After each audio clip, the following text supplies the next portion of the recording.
போவிடே குடும்பத்தின் பைசன் இனத்தைச் சேர்ந்த 2 வகையான ஆக்ஸ் போன்ற மேய்ச்சல் பாலூட்டிகளில் ஒன்று. அமெரிக்க காட்டெருமை பொதுவாக எருமை அல்லது சமவெளி எருமை என்று அழைக்கப்படுகிறது. இது வட அமெரிக்காவை பூர்வீகமாக கொண்டது. ஐரோப்பிய காட்டெருமை புத்திசாலி, ஐரோப்பாவை பூர்வீகமாக கொண்டது. 2 இனங்களும் வேட்டையாடுவதன் மூலம் எண்ணிக்கையில் வெகுவாக குறைக்கப்பட்டு இப்போது சிறிய பாதுகாக்கப்பட்ட பகுதிகளை ஆக்கிரமித்துள்ளன. அவை அவற்றின் முந்தைய வரம்புகளின் சிறிய பகுதிகளாகும். அமெரிக்க காட்டெருமை வீட்டு கால்நடைகள் அல்லது எருதுகளிலிருந்து பல அம்சங்களில் வேறுபடுகிறது. இது பெரியது மற்றும் ஒரு பரந்த கனமான தலையை கொண்டுள்ளது. அது தாழ்வாக கொண்டு செல்லப்படுகிறது மற்றும் தோள்பட்டை மட்டத்திற்கு உயர்த்த முடியாது.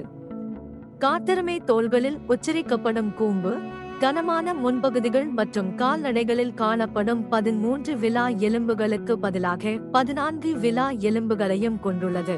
கரடுமுரடான ஷகி ரோமங்கள் அடர் பழுப்பு நிறத்தில் இருக்கும். இது குறிப்பாக தலை, கழுத்து மற்றும் தோள்களில் நீண்டு வளரும் மற்றும் பொதுவாக கன்னத்தில் தாடியை உருவாக்குகிறது. அரிதான சந்தர்ப்பங்களில் ஒரு வெள்ளை காட்டெருமை பிறக்கிறது. இந்த அசாதாரண மாதிரிகள் குறிப்பாக பூர்வீக அமெரிக்கர்களால் மதிக்கப்பட்டன. காட்டெருமை பாலினங்கள் இரண்டும் குட்டையான மேல் வளைந்த கொம்புகளை கொண்டுள்ளன. பசுவின் கொம்புகள் சிறியவை. காட்டெருமை சக்தி வாய்ந்த பெரிய விலங்குகள். ஒரு முதிர்ந்த காடை தோளில் சுமார் 2 மீட்டர் 6.5 அடி நிற்கிறது மற்றும் 900 கிலோ 1980 பவுண்டுகள் எடையுள்ளதாக இருக்கும். பெண் சுமார் 1.5 மீட்டர் 5 அடி உயரமும் 320 கிலோ 700 பவுண்டுகள் எடையும் கொண்டது. காட்டெருமை சிறிய குழுக்கள் அல்லது குழுக்களில் வாழ்கிறது. அதன் அடிப்படை அலகு 1 அல்லது அதற்கு மேற்பட்ட பெண்கள் மற்றும் அவர்களின் சந்ததிகளின் பல தலைமுறைகள். வயது வந்த ஆண்கள் இசைக்குழுவின் சுற்றளவில் வாழ்கிறார்கள் அல்லது தங்கள் சொந்த சிறு குழுக்களை உருவாக்குகிறார்கள். பெரிய தற்காலிக காட்டெருமை மந்தைகள் டஜன் கணக்கான அல்லது நூற்றுக்கணக்கான தனிப்பட்ட குழுக்களின் கூட்டத்திலிருந்து எழலாம். இனச்சேர்க்கை காலத்தில் ஆகஸ்டில் அதன் உச்சத்தை எட்டும்.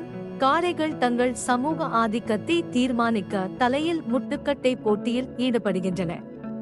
பசு பொதுவாக 9 மாத கர்ப்பத்திற்கு பிறகு மே மாதத்தில் ஒரு கன்று ஈனும். இசைக்குழுவின் அனைத்து உறுப்பினர்களும் இளைஞர்களை பாதுகாக்கிறார்கள்.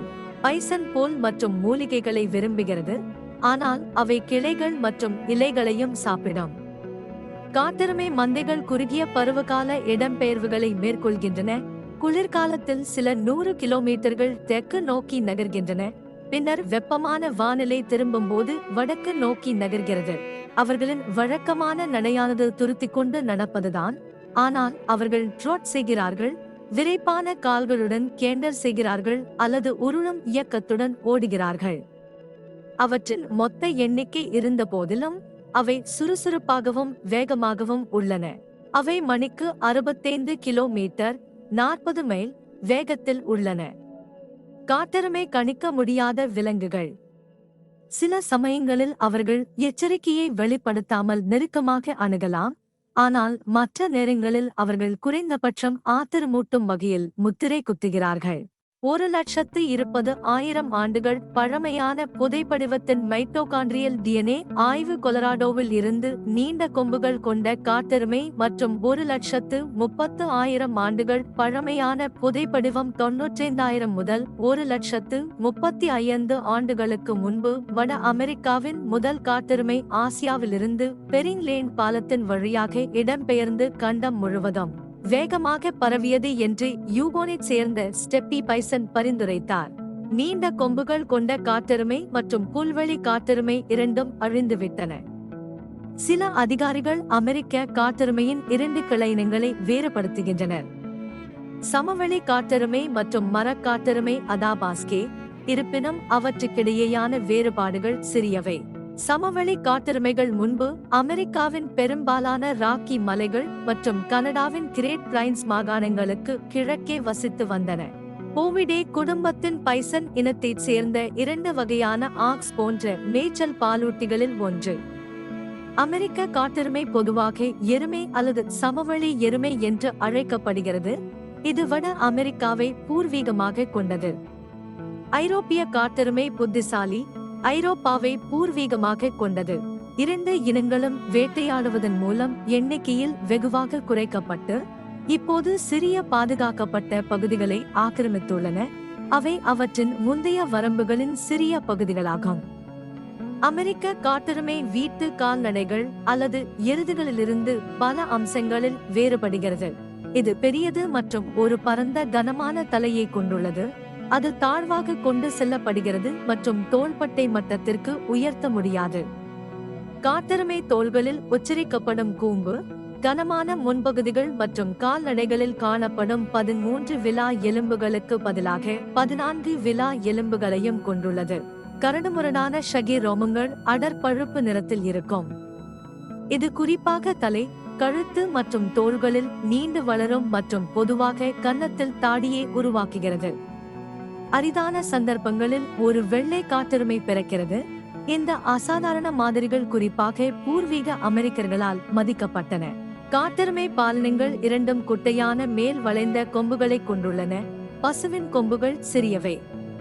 காட்டெருமை சக்தி வாய்ந்த பெரிய விலங்குகள். ஒரு முதிர்ந்த காடை தோளில் சுமார் 2 மீட்டர் 6.5 அடி நிற்கிறது மற்றும் 900 கிலோ 1980 பவுண்டுகள் எடையுள்ளதாக இருக்கும். பெண் சுமார் 1.5 மீட்டர் 5 அடி உயரமும் 320 கிலோ 700 பவுண்டுகள் எடையும் கொண்டது. காட்டெருமை சிறிய குழுக்கள் அல்லது குழுக்களில் வாழ்கிறது. அதன் அடிப்படை அலகு 1 அல்லது அதற்கு மேற்பட்ட பெண்கள் மற்றும் அவர்களின் சந்ததிகளின் பல தலைமுறைகள். வயது வந்த ஆண்கள் இசைக்குழுவின் சுற்றளவில் வாழ்கிறார்கள் அல்லது தங்கள் சொந்த சிறு குழுக்களை உருவாக்குகிறார்கள். பெரிய தற்காலிக காட்டெருமை மந்தைகள் டஜன் கணக்கான அல்லது நூற்றுக்கணக்கான தனிப்பட்ட குழுக்களின் கூட்டத்திலிருந்து எழலாம்.